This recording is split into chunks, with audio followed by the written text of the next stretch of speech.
Ho, ho, ho, everybody. Welcome. We are so excited to talk about, another Christmas horror movie. Is this really good? We are talking about a Christmas horror story movie from 2015 with the one and only Mr. William Shatner in there. So kind of exciting. So welcome today to Two Geeks and a Microphone.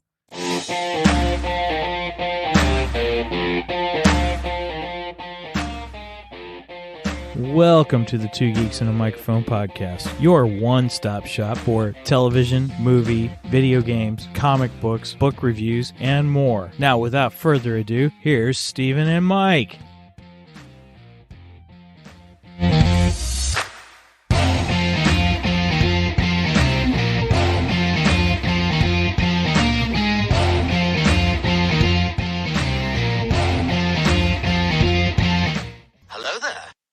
Who talks first? You talk first. I talk first. Good morning, everybody. Welcome to the Two Geeks and a Microphone show. I am your co-host, Mr. Stephen Boster, along with the one, the only, the most Christmassy super-duper-ness, Mr. Michael Shanks. Mike, say hey to everybody. Good morning to all you geeks out there in Geekdom land. Are you like turning Irish or something? You kind of had this good morning. Good morning. Good morning. Good morning to you. I used to sing this song to my boys to get them to wake up in the morning because it's quite annoying. Yeah, it is annoying. And they were always like, Dad, stop. You know, kind of. I would have threw something at you. Yeah, well, I'm sure they wanted to. Awesome. So yeah, that's where that comes from a little bit. And so that's how I say it. Good morning. Good morning. Good morning to you. Good morning. I thought maybe you ate your Lucky Charms this morning or something. Ooh. You're magically delicious. Right. Well, hello, everybody. Welcome to the show.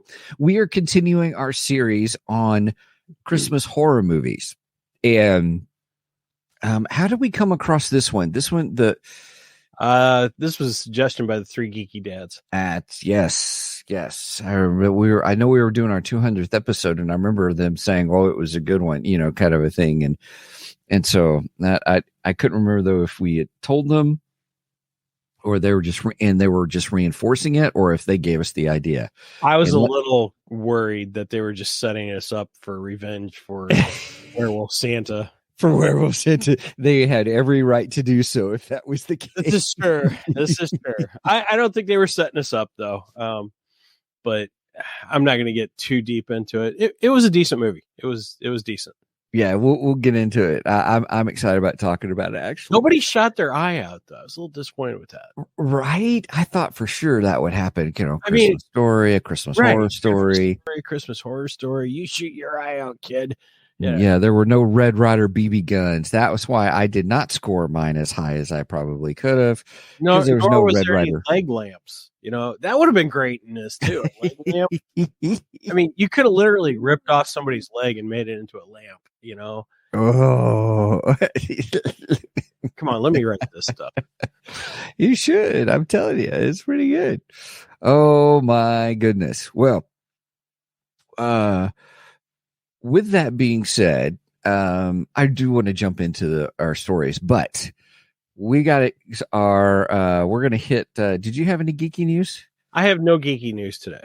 So no geeky news today. We'll skip over the geeky news and we'll head right into the Geek Dark because I got something special for Geek Dark. Sweet. Go with the radar, sir. What's wrong with it? I've lost the bleeps, I've lost the sweeps, and I've lost the creeps. The what? The what? And the what? You know, the bleeps. The sweeps. And the creeps. That's not all he's lost. The great Michael Winslow.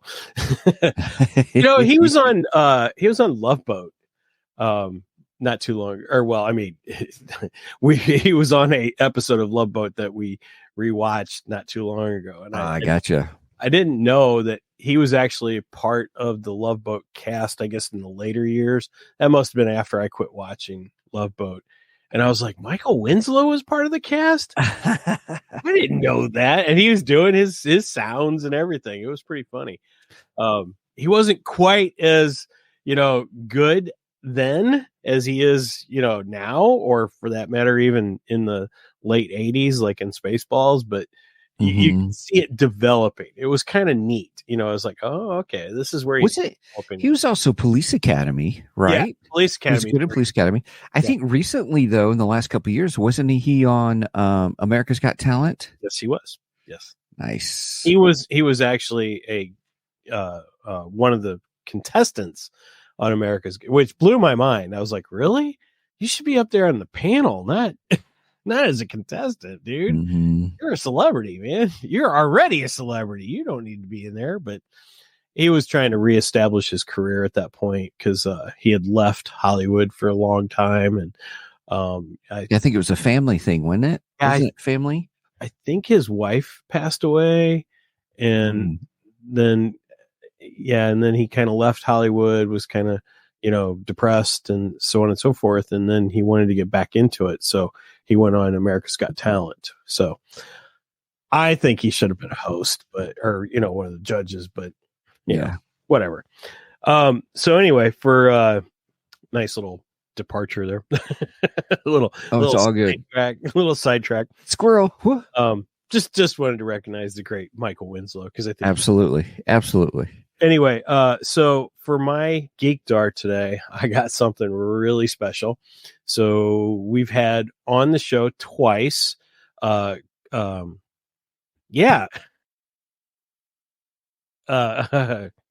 Grant. Oh, I couldn't think of her name for a second there. Sorry, Carissa. I talked to her quite a bit on Facebook too. Anyway, we had Carissa Grant, and she featured her comic, Worthy Chaos Redemption. And I didn't buy the single issues because I was holding out on her latest campaign, which was all of them bound together in a nice hardback edition.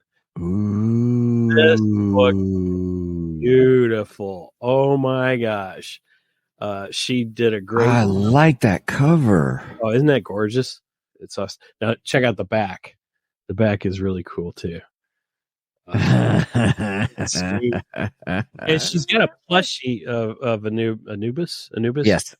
Yeah. She has a plushie of him that was available in one of the tiers, but she just announced that she's going to make it available single, so you can actually purchase it from her singly. But yeah, it's a hardback book. The pages, it's very nicely put together, very nicely bound. The pages are really sturdy and vibrant colors. I mean, it is a gorgeous book. Let me see if I can find one of the covers, because she got each cover to each of the single issues is in here too. Trying to find something. Oh, there we go. Yeah, that one's very Buffy the Vampire Slayer ish looking. Yeah. So that's an example of the interior. Yep. Now, for those who may be watching this and not know the story behind that, well, wait. Hold on. Along with it, I got two other things here. So I got a Anubis and Hellhound magnet. Nice. Yeah, it's really, really cool. I like that. And this is super cool. I got a gold Anubis coin. That was going to be hard to see. Yes, my green screen is not showing to the green screen. That's too bad, because it's really super cool. Okay, sorry. I just had to show those two also. Yeah, no, I was just letting people know that just what the whole concept behind it is. It's really a what's the term for it when it's kind of like is it lit RPG? Something like that. Something. Yeah. Go back and watch her episodes. Right. She explains it on there. Yeah, and how they get to it. But so it's really interesting. It's a great concept, and And she's fun to have on the show. We've had her twice now? Yeah, we've had her twice. Yeah. I like Krista. She's pretty fun, and she has a tendency to take over the episode too when she's on. Yeah, we have fun with it. That's the whole point. Yeah. And stuff. Yeah, very cool. That's very my cool. Geek Art today. Right on. Chris Grant's Worthy Chaos Redemption. Good book. Check it out. Cool. My Geek Dar is primarily I have returned to the world of Oak Island. I watched the show The Curse of Oak Island, and it's now back on History Channel. This is their good night 10th season and stuff, where they've been trying to find this treasure on this island in Nova Scotia. And no matter how you look at it, I mean, it's kind of like, oh gosh, find treasure already, will ya? Kind of a thing. But you can't deny that they have found, wood tunnels and things like that. I mean, 100 feet down below the surface, they have found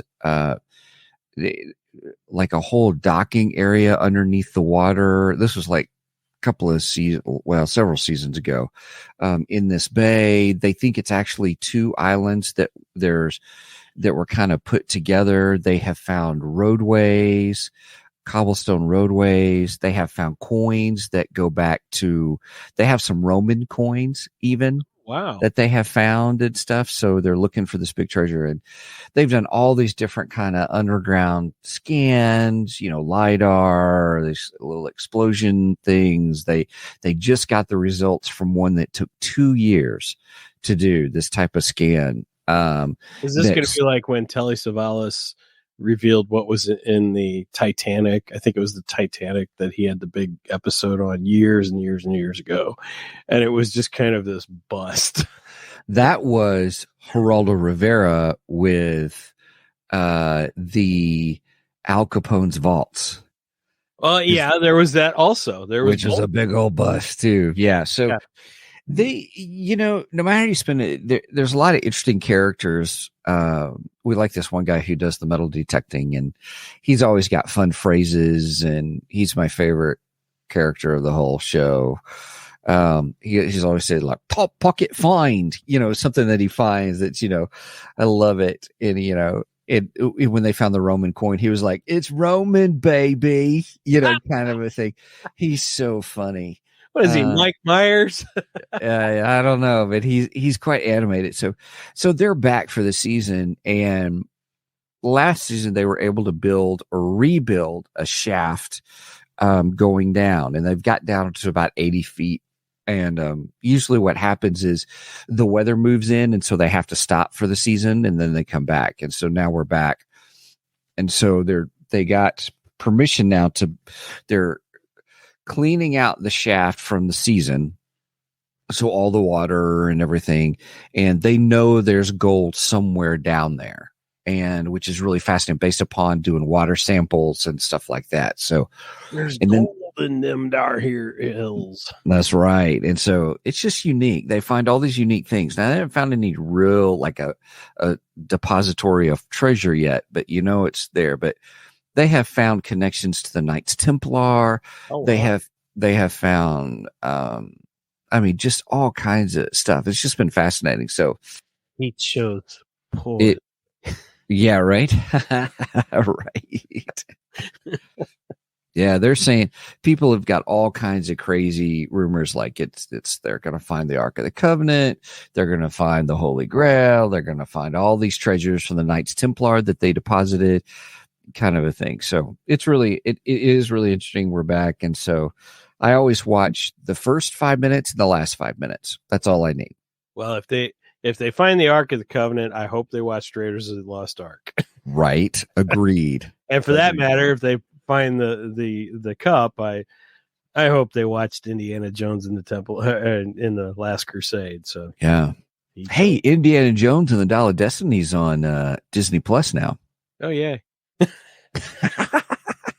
It's okay. It's okay. It's not. It's better than the last one. It's still definitely not my favorite. Raiders and Last Crusade are definitely the best Indiana Jones movies of all time. Yeah, I'm wearing my Indiana Jones hat actually. This one. Nice. It's an okay movie. It's not fabulous. It's not terrible though. That was my thought. Right on. It wasn't really the way I would like to see Indy go out, and I wished he would have had a better film to go out on, but it was okay. I'll just give it that. Gotcha. Right on. Okay. Are we set to go to our main event? Let's do it.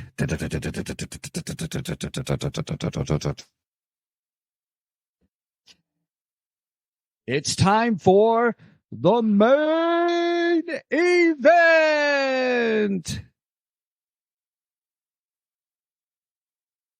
Okay, everybody, I'm going to be open with you. I shot a Facebook chat to our friends at Three Geeky Dads, and I included Mike on it. And it was a Facebook chat.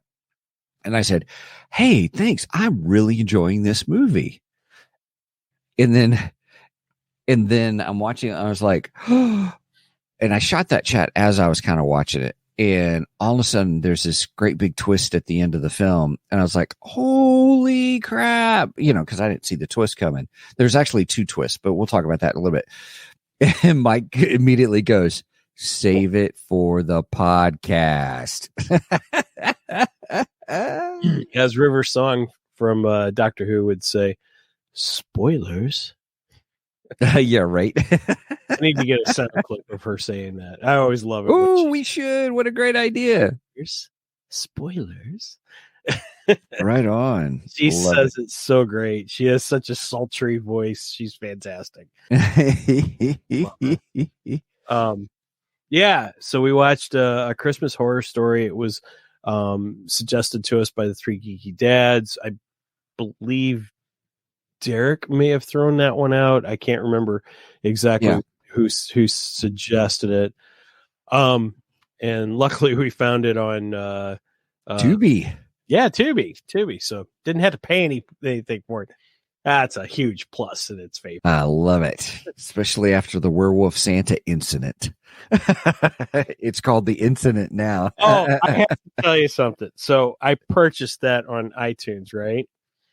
And for the longest time, I bring up iTunes and it shows like your latest purchase, and then it shows like what the latest hot movie is, and then some other things at the top, some big thumbnails of it, right? Okay. Yeah. And so for the longest time, I keep staring at Werewolf Santa. I'm like, oh God, go away. And you can't like delete it. It won't go away.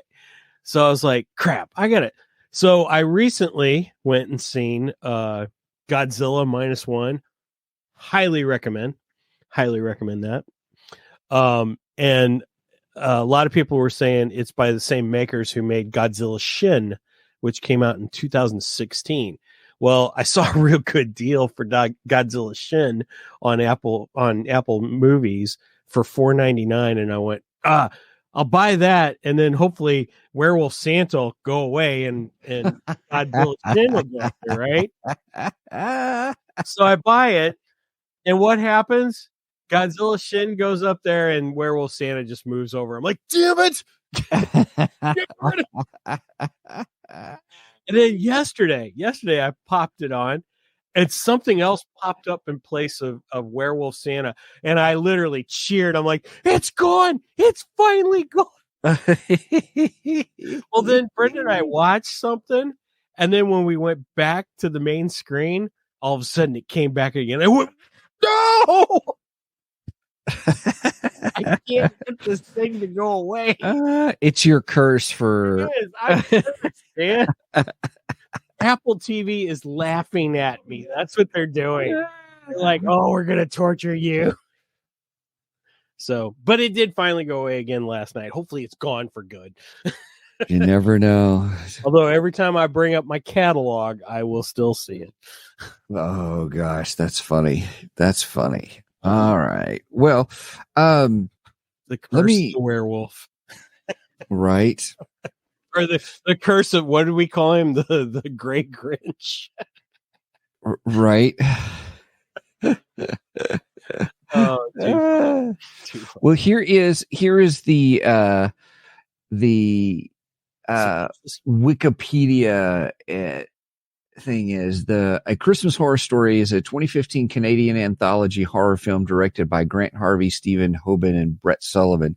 It premiered July 20th, 2015 at the Fantasia International Film Festival and had a limited theatrical release on October 2nd, 2015, along with the video on demand release. The film is a series of interwoven stories tied together by a framework story featuring William Shatner as a radio DJ. Wasn't he called Dangerous Dan? Dangerous Dan. I love Dangerous Dan. I really enjoy Dangerous Dan too, just saying. Oh, yeah. Plot. Dangerous Dan is an alcoholic radio DJ stuck pulling a long shift at the Bailey Downs radio station during Christmas.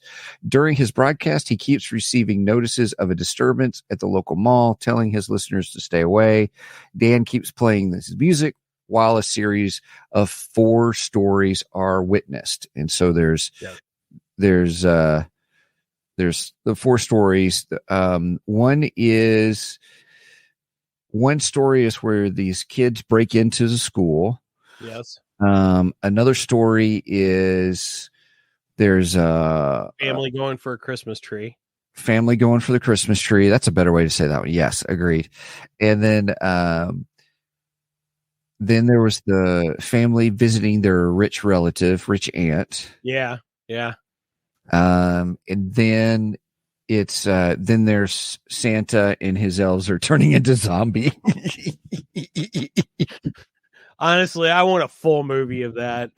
You know, I have to admit that the concept between all of these was really good. So, but once it begins to go through the stories, like the first 45 minutes is really setting everything up, the different characters and all that. I mean, not much really happens. Back and forth between the stories. It's not like Twilight Zone style where, you know, if you watch the Twilight Zone movie, it's set up just like Twilight Zone is. And you get the introduction to the story, you get the story, and then you get the introduction to the second story, and so on and so forth. With this one, you kind of flip back and forth between the different stories that are going on. It wasn't a bad concept. I liked it. Sometimes, I mean, and the stories were different enough that you don't get confused, you know, because if they would have been more similar, they were unique enough. Yeah. Good call. Yeah. Agreed. Because I could see this being a really confusing movie had they been very similar stories. But since each story was, like you said, very unique, it was easy to determine, okay, I'm in this story now. They seem to start becoming more similar, or there are certain elements of it that were bringing them all together as it continued. Right. There's and as I said, there's a twist. I thought I had it figured out, kind of a twist. I'm like, oh no. And then I was like, oh wait, that's not the twist. And then this crazy twist at the end. It's like, I'm really looking forward to hearing what your idea of the twist was. The first one? I kind of thought I had an idea, but yeah, it kind of went out the window. So, I wonder if they're similar, because we have not discussed this like usual. We try not to, although Steven tried to give away the plot twist to me. Oops. Dude, save it for the podcast. Right. That was so funny. Yep. So in general, it's this where you have this story, and within the story it's all around Bailey Downs, and you realize all the stories. This is not really this isn't a spoiler. I'm trying to stay out of the spoilerific territory here, but they're all connected somehow, some way around Bailey Downs, this area, Bailey Downs. And even the box, or the when you look at, like, I think I rented it off of Vudu, they say, you know, it's the town of Bailey Downs. And so you don't realize how connected they really are until you really get to the end. And I thought it was pretty good. So the question is, what do we use for our scale? Yeah, I was trying to think of what we could use for that. I would like to say Krampus statues. Okay, yeah, that's a good one. I was either going to say that or Santa used a axe at one point. But yeah, I like Krampus statues. That's cool. All right. Okay, Krampus statues. We're going with Krampus statues. I'm kind of getting into the Krampus character a lot more now that we watched the Krampus movie, and he was a big part of this too. He was. It was that in one of the stories where you have the wealthy family or the family seeing the wealthy relative, wealthy aunt. She had a Krampus statue that the little boy, the little grandson, with a little attitude, dropped and broke and kind of a thing and stuff. I'm like, oh, he's dead. You know, that's one of those things where you're like, oh, bratty kid, oh, he's dead. Yeah, that whole family is kind of messed up. Right? You just when you think, you're like, oh my goodness. Yeah. We'll get into each of the stories, everybody. We're trying to, we're giving an overview. So I actually enjoyed this movie. Not like enjoyed like, oh my goodness, I got to watch this again every year kind of a thing. Nah. Yeah, it's definitely not a it's a one and done thing because it doesn't make the rotation, but it's good enough to watch once. Right, it is. Some people may want to watch it twice once you learn kind of the whole story all at once, and then go back and watch again because it is really hard to follow. The first 45 minutes were hard to follow when it was setting everything up, kind of a thing, and like where are we kind of going with this because. You're not for sure how the stories are going. And I thought it was going to be Dangerous Dan telling all these weird Christmas stories, but obviously not. But my favorite part, so I'm just going to say this, my favorite part, non-spoilery, was William Shatner by far. Oh yeah, I agree. William Shatner makes this movie. Without William Shatner, this movie is not that great. Yeah. He is fantastic in this. I love him and he's perfect as a radio DJ too. Right. Yeah. And this was, I have to say this was the first role of William Shatner that he was not William Shatnery. This is true. He would, I was really paying attention to going, oh my goodness. It's not hey listeners, welcome to Dangerous Dan show. You know, it wasn't anything like that. I mean, he was just rolling off the tongue, quick sentences, or, you know, I mean, and then his pauses or looking over at his wife or, you know, he was like, why is it, you know, and then he's sitting there drinking, you know, and I mean, it's just, I think he's drinking JB. I think that's what he was drinking. You think so? Yeah, I think it was JB. I wondered, but oh my gosh, it was so good. I could only imagine. Like they get William Shatner to do the role. I mean, really, all he had to do, they probably did everything in one day, probably within 1 hour, because he was just hysterical. Oh, I mean, it was just. Well, I doubt it was 1 hour because, you know, William Shatner, he's probably cracking up and making all kinds of jokes and, you know, doing all kinds. I'll bet you there was a lot of fun outtakes for this film. I would love to see the William Shatner outtakes for this. It'd be fantastic. But he is great as a radio DJ. I don't think they could have got anyone better to play this part. He was fantastic. Mm-hmm. Definitely really the was. best part of the film. Yeah, and it was always a treat when we went from between the stories back to Dangerous Dan. Yes, and I would say the next highlight is Santa Claus. I really like Santa Claus a lot in this. I thought he looked good, and he was just, I don't know, he was this cool Santa. I really liked him. Yeah. It was really interesting, the compassion that Santa had, but when it came time to taking care of business, Santa took care of business. He sure did. He sure did. Santa would fit in awesomely in a Walking Dead. He would be, oh my gosh, he'd be a better leader in Walking Dead than Rick would. Hands down. Oh man, now I want a Walking Dead with Santa Claus. Right.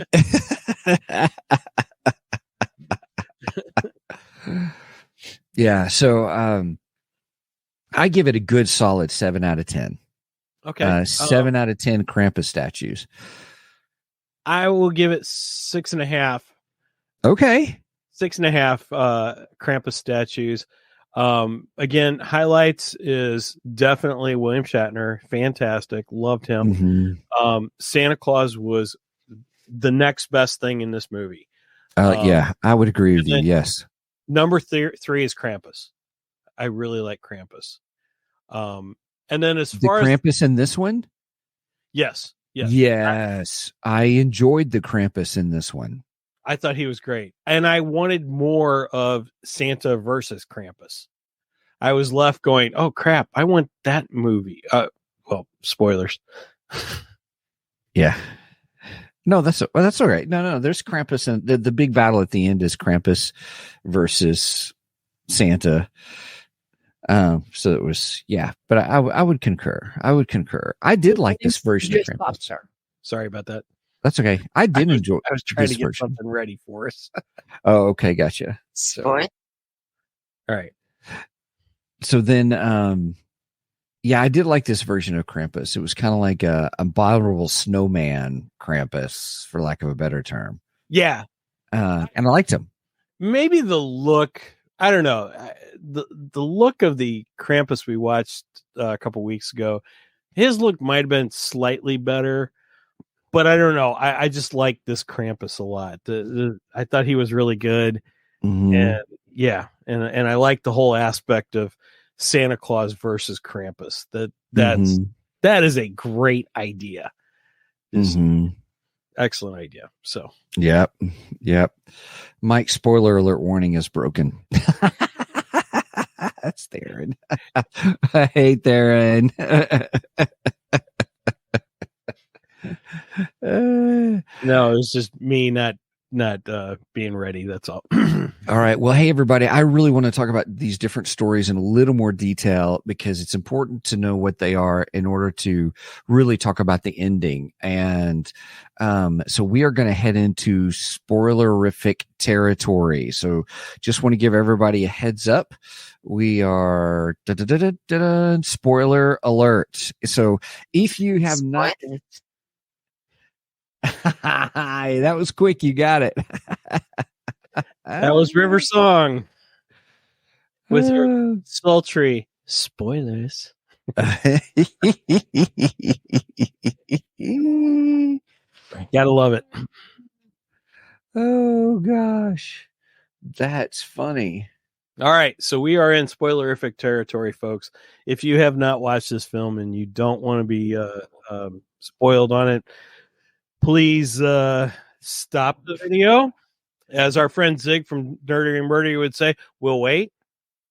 1, 2, 3, 4. Okay. All right. Dun, dun, dun, dun. Okay. Well, so I'm going off the Wikipedia page because I thought, oh, there's a nice general thing and I don't want to miss anything. So the first story is we have Dylan, Ben, and Molly Simon, who have decided to break into their school, which used to be a convent, to investigate the murders of 2 students, one whom was Dan's grandson, which is we didn't get that until later, and I didn't pick that up until later. Yeah, I don't think I did either. So every one of these stories you don't get until really the last 15 minutes, the connections between them all. Because one of the things, by the time we got to the end, remember when Danger Stan was like, what is it with Bailey Downs and Christmas? You know, all the, we always have these things happen.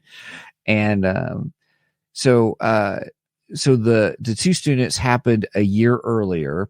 When they died. So if I remember right, yes, it was a year before. It was the Christmas before. Their friend Caprice was supposed to go, but instead she has to go with her parents out of town. The 3 of them end up getting locked in the basement. Molly becomes possessed after witnessing a bloody ghost and tries to seduce Dylan. When he refuses her, Molly kills him. Possessed Molly, I would say. Molly successfully seduces Ben, and after the act is finished, the ghost leaves Molly's body. Upon waking, Molly reveals that the ghost is actually a pregnant teenager named Grace who died when the school was a convent after the nuns gave her a gruesome abortion. The ghost is only interested in having someone give birth to her child, and if they refuse, they are murdered, explaining last year's deaths. Despite having successfully gotten Molly pregnant, the ghost sees Ben holding a weapon, which is viewed as a threat, and the ghost kills him. The ghost then unlocks the door and allows Molly to leave. That's a good summary. Yeah, except I don't quite understand the whole premise of that one. Because, okay, so it says that she kills anyone who refuses to have the baby or whatever. And to me, it was like, well, I mean, he didn't refuse. He was just like, what the hell's going on here?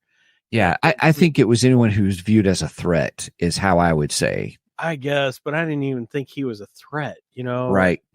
I don't know. Right. It just goes to show everybody, just like in the movie Scream, that the virgins always win, or they always survive. But if they don't keep their virginity, they get killed. Oh, Let so that be a lesson to all you teenagers out there. That's why, because I think he lost his virginity right there. That was my thought, to be open with you. That's what my thought. I thought I was like, not to be crude or anything, but anyway, because we do have some families that watch this. Right. Right. Of course, this is not exactly the most. Yeah, this isn't the most friendly family friendly. It is not. It is not by any means. Okay. In fact, Brenda watched a couple minutes and she went, "I'm out. I'm done. I quit." Oh, really? Yeah, she wasn't going to watch this. Brenda's not a horror fan. Right. Yeah, dadgum 3 geeky dads got me into horror movies now. We watched a bunch over the last month and a half. We have, by golly. Okay, so second story was Scott Peters is a police officer who worked the murder case of the 2 students the year before. Oh, I didn't realize that. Oh, wow. If you remember when he was drinking after he yelled at the boy, when he was drinking, he had the case file right there on the table because he was reviewing the case file again. Oh, okay. And I was like, oh, there's the connection. Okay, he's one of the investigating officers. See, I'm completely missed that. Wow. Okay. Yeah. I knew he was a police officer, but I didn't realize the connection with the... Right. Are you sure you didn't do any Steven skips in this? No, I'm just kidding. I might have been checking 2 Geeks Facebook at the time. Gotcha. So on Christmas Eve, much to his wife's reluctance, Scott convinces his family go into the woods owned by Big Earl. I didn't know that was his name, to chop down a Christmas tree for their house. During the trek, Big Earl. Yeah, Scott's son Will wanders off and gets lost. He and his wife Kim manage to find Will inside of a tree and are overjoyed to find him. This joy is short-lived after Will begins to act strangely, culminating in Big Earl contacting the family to warn them that Will is actually a changeling. After the changeling kills Scott, Kim brings the changeling to Big Earl, who states that he's unable to help her find her son because it is up to the changelings. This ultimately ends with Kim shooting Big Earl, who is containing the changelings in the grove. Finally free, the changeling returns to his home and frees Will. Now, I liked this story. I thought this was a cool story. It was creepy. Yeah. When she shut the window and the reflection of the window showed that it was a changeling and not her son. Oh, yeah. It was creepy when he was crawling up her bed and she was asleep. That was just weird, man. Yeah.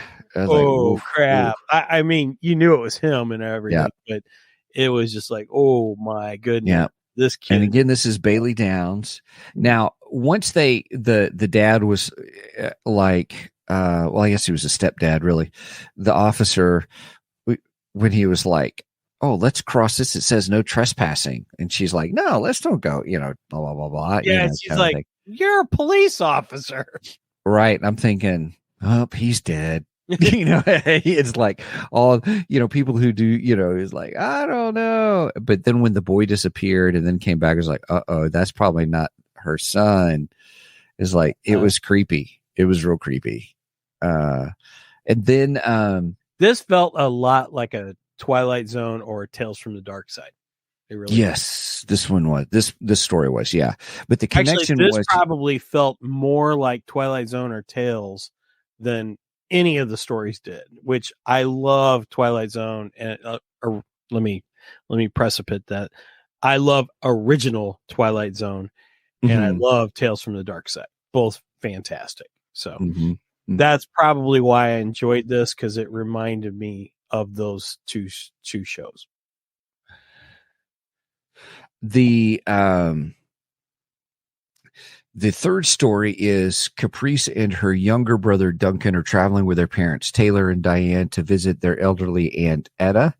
During their visit, Etta tells them about the mythological creature Krampus, which frightens Caprice, especially after Duncan purposely destroys a Krampus figure in an attempt to initiate Etta's caretaker Gerhardt. He looked familiar, by the way. I couldn't remember. I didn't get that he purposely. I thought he just. He purposely did it. You think he did? Oh yeah, it's plain as he was just like, oops, kind of a thing. I don't know. I just took it that he accidentally broke it, but he just didn't have any kind of remorse at all. It's like, yeah, whatever. It's a stupid statue. Who cares? Yeah, no, he purposely did it, and I think that's what set off Gerhardt. Their parents decide to take the children home at Etta's insistence, but on the way they get to a car accident, forcing them to walk. Aware that they were being hunted by Krampus because they acted badly, the family members take refuge in a church where they attempt to confess their sins and believe that Krampus will leave them if they do so. However, they are picked off one by one until only Caprice remains. Caprice manages to flee to Aunt Etta's house. She is successful in killing Krampus, who transforms into Gerhardt. I loved it because she was the whole fire and stuff. And I was like, and then when the Krampus de-transformed back into Gerhardt, I was like, ooh, what an interesting twist. It's not the twist I thought I was talking about, but I enjoyed it. It's revealed he transformed into Krampus due to his anger over the family's actions, and that Etta was fully aware that this would happen. So knowing that, because then you find out it wasn't the figurine that breaking the figurine, because I thought, ooh, the spirit of Krampus came out. He was free. He was imprisoned in the ceramic that's Krampus. What the kid thought too. Right. I was right there with him, and that was not it. It was the whole concept of how did she put it? It was like a spirit. It is still a Christmas spirit, but it's the spirit that invades us when we inhabit that anger and rage and stuff. I'm like, oh, that's pretty cool. Furious, Caprice's anger causes her to transform into Krampus, and she attacks Etta. And I was like, that was cool. Now, I'm going to come. The reason I wanted to talk about that one specifically is the first two stories was how they were connected to the murders. Right. They're connected to Dangerous Dan. Well, and then she's connected to them because she's friends with the ones that break into the school, and in fact, she even gives them the car keys for the car and everything. Right. Right. So that's the connection there. The only one that's not really connected is the Santa Claus story, but then we find out the connection at the end. Yes. So let's talk about the fourth story without giving the ending away just yet. While preparing for busy Christmas, Santa Claus discovers that all his elves and his wife have turned into zombies. Oh shoot, there went one right there. Oh, and they gave Mrs. Claus a name too. What was her name? Because I remember that because last year I watched the Santa Clauses on Disney Plus with Tim Allen, and they talked about how Mrs. Claus never really has a name. And in this, they actually named her. I was pretty impressed with that. I was like, oh, wow. Of course, I forgot her name, but I forgot her name too. I'm like, dang, I said, Mrs. Santa looks young and hot compared to old Santa Claus. You lucky devil. Yeah, but Santa was pretty awesome. I mean, come on. Right. Yeah. So this part, I'm going to hold off because I gave away one of the twists for me personally, but I enjoyed the whole Santa versus the elves. And this is where they tied in Krampus. They said they were, he was like, Krampus is back. You had this, the way they inferred it was Krampus is back. And because of that, Krampus was, there was a sickness or, infecting the elves. Right. Now, the first elf to go down was great. Oh, the elves were awesome in this. They were. Foul-mouthed, foul-mouthed, violent, bloody, gory. Oh, they were fantastic. When the first one goes, he's sitting there going, he's all grumpy. And I'm like, why are you so grumpy? And I'm like, my brain went to grumpy elf, Snow White, the seven, grumpy elf. But then when he started, just laying out some full-fledged, weighty, colorful metaphors. Yeah, this is not your father's. This is not your father's. What Rankin and Bass Elves Christmas special. There you go. I was like, definitely not. And then when he cuts his hand, he like splits his hand. It's like cut and angled because it identifies him again later on. And then the other elves got blood splatter all over his face, and he's like almost not even fazed by it. Yeah. Oh, God. And so then Santa gets out his Christmas staff that ends up being like this deadly weapon with an axe. It kind of made me think of it.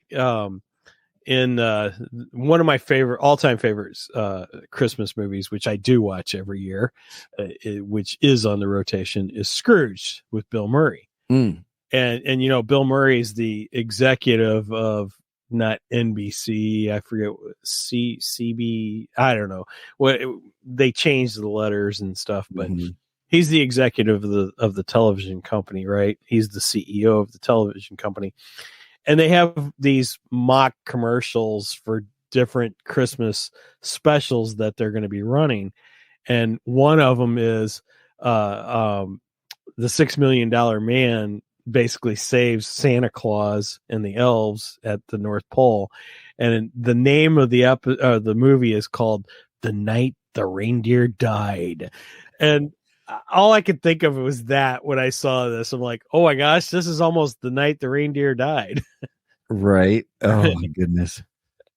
All we need is a $6 Million Man to show up and help Santa fight. Yeah. Well, the time within the stories that I really enjoyed was, and this was the first twist for me, or I assumed it was the twist. This is what I thought the twist really was by the time we figure out Caprice turns into Krampus, I thought, it's the whole Christmas spirit. I'm like, oh no, Santa's wife turned into Krampus, and unbeknownst to her, she did the elves. That's what I thought. See, I didn't even think of that. That would have been a good twist, though. And about the time I was thinking that was when it was revealed that she had changed, she got zombified. I'm like, oh dang. Then I'm thinking, well, who's Krampus? If Krampus is a spirit of someone who got grumpy or angry or selfish or whatever, I thought, well, I wonder what happened, kind of a thing. But see, I totally thought it was Mrs. Claus. See, Krampus was just Krampus in this. There was no, at least I didn't take it that he was the spirit of anyone in this. See, I thought that's where the story was headed, though. But since we got Caprice, because I'm like, well, obviously it's not Caprice, again, because it's all happening. The way they interwove the stories makes everything's happening in real time, right? And it is. It is all happening in real time, or all together at the same time.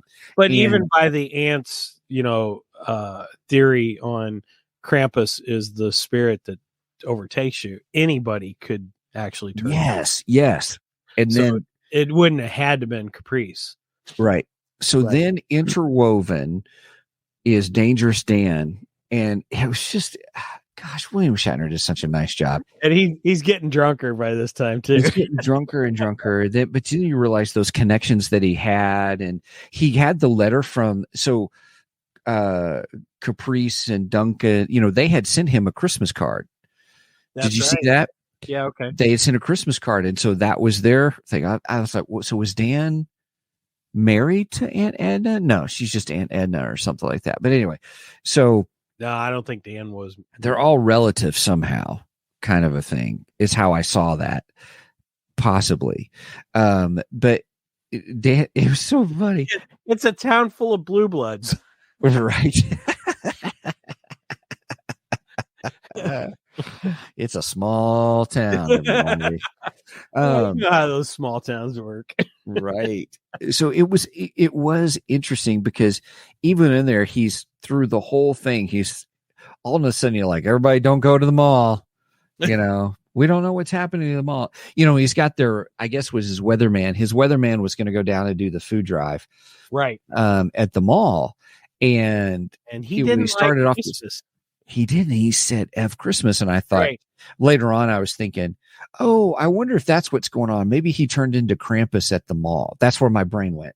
That's where I thought. And that was an important part because Dan is talking to him and Dan's trying to get him onto the mic and he won't do it. He won't do it. And finally he writes a note that says F Christmas and he puts it up on to the window of the booth so Dan can see it. Mm-hmm. You know, and Dan's just like, that's not very nice. Right. And that's where he started drinking. And then no, he was drinking from the moment he started. Well, that's true. He was. And it was great because he made a joke about throwing something in the fire and he said, oh, no, don't throw that in the fire. You know, the alcohol. It's like, no, let's not waste that kind of thing. He just helped tie this movie together. William Shatner did. He really did. It was well done. It was that's the detail that really made this an enjoyable watch. Well, you know, William Shatner is a good storyteller to begin with. You know, say what you will about his acting abilities, you know, because we all make fun of William Shatner, but he is a fantastic storyteller and stuff. I've heard him in several interviews, and every time he tells stories, you know, about his life and everything, it's just it's very he's very captivating. So to have him in this role is just I could not speak any higher for him in this film. He's the best. Mm-hmm. He's just incredible. I loved it. Yep. So as we continue through and Santa is doing all this fighting and I mean just all the stuff he's doing to these elves. Gosh. It comes to a point where he's like, oh, it's the big battle between Krampus and Santa. And I was like, oh, this is going to be epic. Santa don't play. Right? That's all there is to it. Santa don't play. Yeah. Santa just got finished having to kill his wife. And it was the actor who did that was so good. I love this guy. He's awesome. He was. He just sat there and was just like, he was like, oh no. I mean, you felt his ache that she had gotten infected too. And then you hear the crack of the neck, you know, kind of a thing it was like, oh, it was a mercy killing. You know, it wasn't like killing all the elves, which was just like, he was just going at it. However, he had to take them out. But there was a few of the elves. He was like, oh man, I got to kill you, you know? And, but I know it's not you, you know, right. He would say that kind of stuff. Yeah. That's why I say he would have been perfect in The Walking Dead. Cause you know, there are some of the scenes in The Walking Dead where they are really over the top about having to kill somebody. And it's like, he has just enough of that little bit of mourning to show you, yes, he cares, but he knows he's got to do what's got to be done because he's Santa Claus, man. Yep. This is a cool Santa Claus. He's just freaking cool. Greg Booza was the actor that played him. Okay. Well, he did good. It was fantastic job. Yeah, it was good. So yeah, the zombie. I'm like, oh my goodness, this is Christmas Eve. What's going to happen? You know, how is he going to get the toys out? You know, that's where your brain goes. But then you're like, oh my goodness, this is creative. Santa's really going to town with his special Santa North Pole staff cane. I think this was the night Christmas didn't come. Right, the night the reindeers died. There you go. The night the elves died. Holy moly! So And Santa went, screw this, I ain't going out tonight. Right. So then there's the big battle with Krampus, and he's like, Santa's like, I knew it was you. Like, Yes. let's do this. I'm like, oh, it's going to be WW SmackDown, And I mean, at that point, we just watched Santa take out all the elves, or well, I am assuming all the elves. So we watch him take all them out, and you don't really think of Santa as the big badass. But at this point, it's like, yeah, all right, I want to see this. And Krampus is built. I mean, he's tough looking. I thought, man, what wrestler did they get to play Krampus? I really did. I was like, Krampus is played by Rob Archer. Okay. Let's see. Rob Archer. They didn't throw away the mold when it came to Rob Archer. He broke it at 6'7" and 285 pounds of solid etched muscle. That's for sure. Was. Holy cow! Right. Archer moves like a comic book superhero come to life. Great description too. Right. As an actor, he moves smoothly between playing the reoccurring role of Bioman on Defiance seasons 1, 2, and 3, and the recurring role of Bruce on Lost Girls seasons 3, 4, and 5. I've never watched either of those. Webisodes 4 different characters on Warehouse 13. Oh wow, I watched Warehouse 13. Guest starred as Brian on 13, the series. Vernon Hicks in the Samaritan, and Buzz on Bulletproof. So Samaritan. We did a review on that. Oh, yeah. Okay, cool. Yeah, the Sylvester Stallone one. Yeah, so he again, I think the top 3 things about this movie, top best things, was William Shatner, Santa Claus, and Krampus. So Yep. So let me finish. All right, so here we go with the big twist, everybody. We ready? We're gonna here's where it comes. So I'm going to read what it says in Wikipedia. We're just continuing that. Okay. So while preparing for Christmas, Santa Claus discovers that all of his elves and his wife have turned into zombies after one of the infected elves dies following a fit of rage. He manages to kill them all, but then is forced to fight against Krampus. However, right when he's about to kill Krampus, it's revealed that Santa is actually a mall Santa named Norman, the weather forecaster on Dangerous Dan's radio show, who had a psychotic break while working overtime that caused him to see regular mall goers, and I'd say in workers, as zombies during the Christmas food drive. The police arrive and manage to gun him down just as he goes to kill Krampus, revealed to be the mall's manager, Mr. Taylor. Right. Yeah. And this is the disturbance that Dangerous Dan has been referencing through the whole thing. Right. And what was gut-wrenching from a horror movie perspective was the fact that it was playing out it showed like flashbacks of some of the instances of Santa Claus killing the elves or things that happened to him. There were actually things happening at the mall. Yeah, you saw it in the POV of Norman doing it, and they would flash to the scene that you would see in the Santa Claus episode, and you would see, oh crap, he's actually just killing some normal mall person. Yeah, you're like, oh my god. And when he go in to kill Krampus, like you said, that's the manager, and he's wearing reindeer antlers because Krampus has the big antlers and stuff. Yep. Yeah, it was funny. It was funny. It was a good twist, but at the same time, I wanted the real Santa versus Krampus. Right. I was like, wait a minute, but I want that movie. So everybody, our next AI story is going to be Krampus versus Santa Claus versus Krampus. We'll have the AI do the whole thing, do the whole title and everything. The night the elves died. or wait a minute. Krampus dies tonight. Blood on the sleigh. my gosh, we could have so much fun with that. Special Christmas Eve episode of Two Geeks and a Microphone. You write the story with us. But I was shocked at that twist. I really was. And I did think that they could do a follow-up because the girl that got pregnant and stuff. Yeah, she lived. She lived. So she lived. I mean, she lived. The mother and the son are alive, so they're fine. Dangerous Dan's alive. Dan's alive. Yeah. He's fine. So, it does give you perspective on why he drinks on Christmas and why he works on Christmas. Look, I've had some Christmases that were driving me to drink, so I can understand. Right.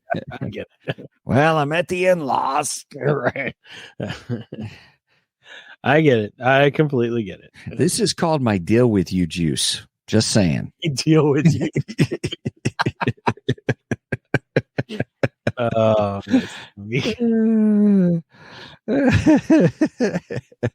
So I enjoyed it overall. I thought it was a great recommendation compared because it was much more better than Werewolf Santa. That's not setting the bar. You trip over that bar. I told my wife Kelly, I said, Werewolf Santa, worst movie ever. Oh my god. Brenda was like, is it really that bad? I go, I'd rather watch paint dry.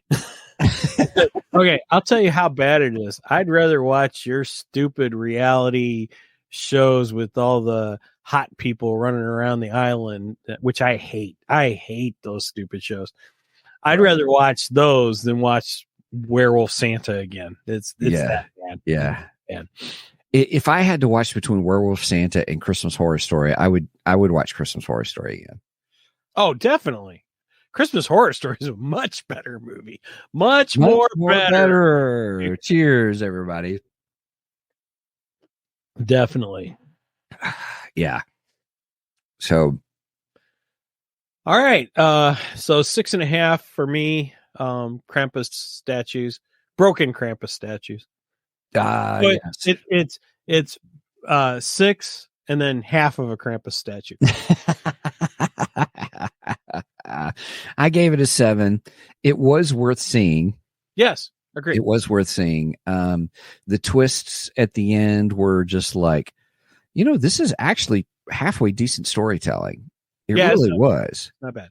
And I was just a little confused with the whole kids in the school. That one kind of confused me, threw me off a little bit. It was different. It really was kind of a thing.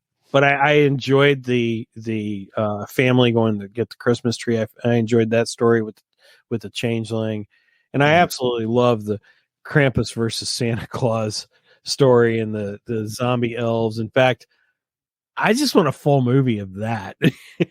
Yeah. I want that movie to be made now so I can just watch that and just see Santa just, killing all the elves and, that, and then this big, huge, no holds barred battle between Santa Claus and Krampus. Yeah, I want it. I want that.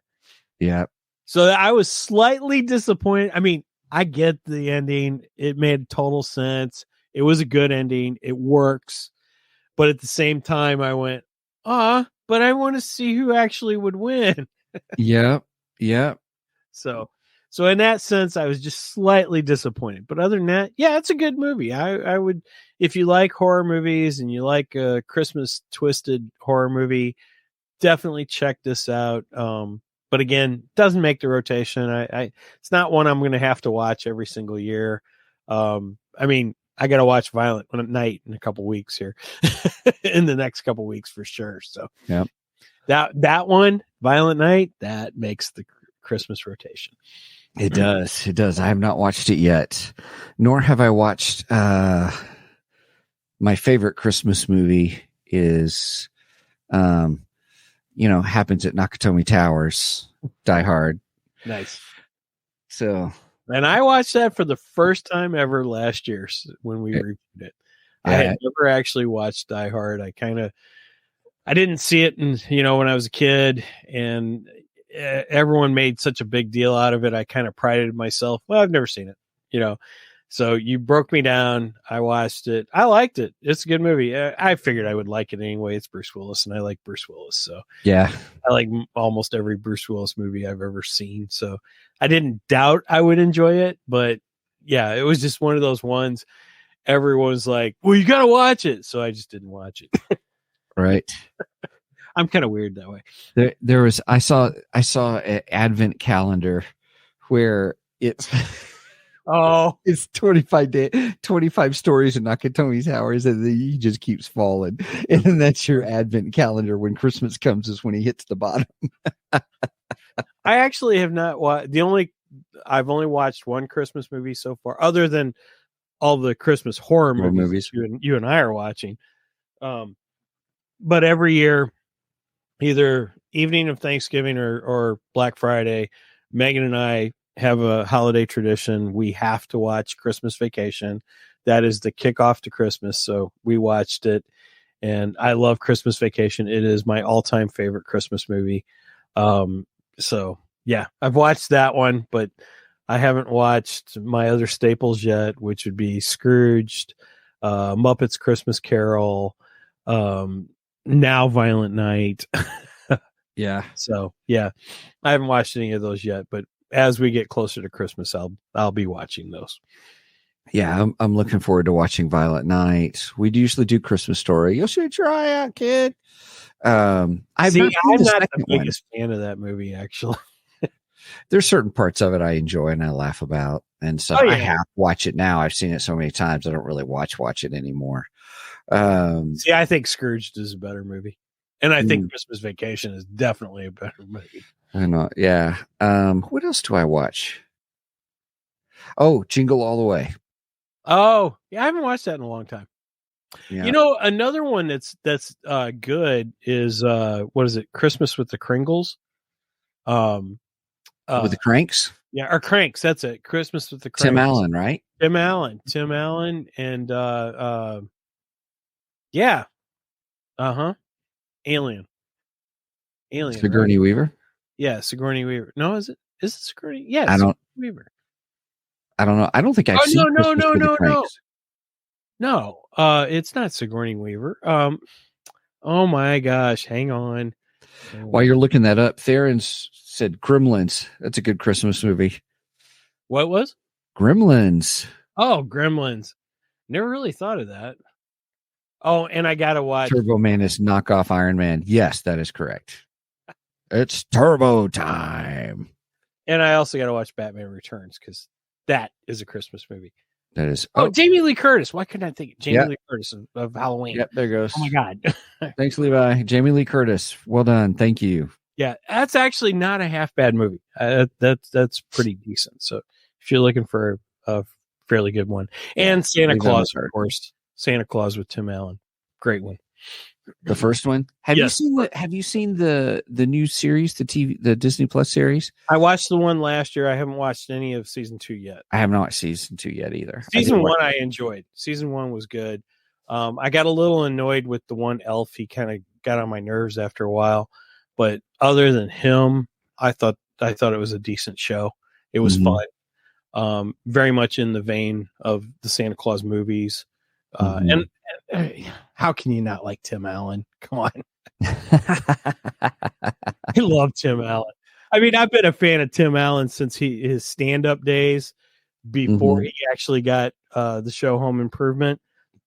And I'll never forget when he got signed for Home Improvement, I was freaking out. I'm like, oh my gosh, because all of his stand-up stuff just got incorporated into that show. And it was just like, oh my gosh, he's going to do it. He's going to do it. I loved it. So like the whole barbecue pit exploding, and just so many good things in his skits. Go back and watch Tim Allen's old stand-up if you want some good stuff. If you like comedy and you like stand-up comedy, definitely watch Tim Allen's old stand-up stuff. It's great. Just fantastic. All right. Cool beans. That is everybody. Thank you so much for joining us on this episode of Two Geeks and a Microphone, where we discussed a Christmas horror story. It was good stuff. And so we enjoyed it. If you watch it, please let us know in the comments. Let us know your thoughts. If you have seen it and enjoyed it, or what were your favorite parts? And, see, now my brain's on Krampus versus Santa. Krampus dies tonight. I want that movie, man. I want that movie. Hey, you know what? With AI, the way it's going nowadays, we could probably make it. You can make it better than Werewolf Santa. Absolutely. I think you and I, and Three Geeky Dads, we should all get together and make our own werewolf Santa Claus. Right. I love it. Well, hey, everybody, please, if you ever want to reach out to us and talk to us, the best place to do it is show@twogeeksmike.com. If you want to check out our website, which is www.geeksmike.com. That's all things to geekdom. And check us out there. You can get to our merch page, or you can do this website, which is twogeeksmike.com. And that's also the number 2. The number 2. You can go that and it'll go directly to our merch page, but also on that page, all things Two Geeks, kind of what's coming up on the shows. I try to do my best to update at the beginning of each month, so you know what's happening that month. That we're kind of excited. We may have some changes coming up this month, and so we'll let you know as things go. But pretty exciting stuff that we got coming up. If you want to help support us, please check out our website at ko-fi.com, ko-fi.com/2geeks, which that's where you can help support us. We got 3 different little tiers, and it's just a way to help support us so that we can just pay for doing the podcast, paying to the video podcast. That's all that money goes to. So we do make jokes about going to Mike's Lamborghini, but unfortunately it got repoed because we didn't get enough on our Ko-fi page. So please support us.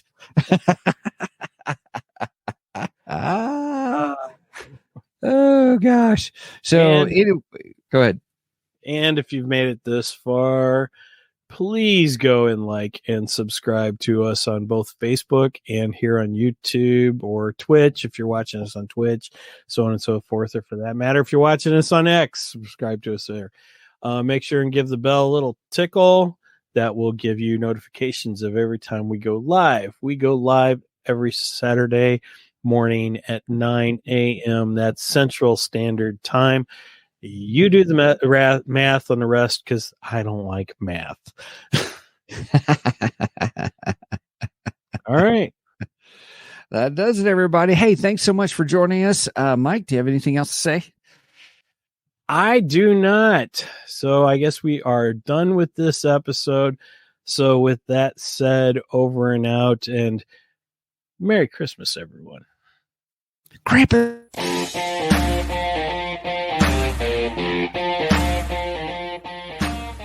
Thank you for joining us today on the Two Geeks and a Microphone podcast.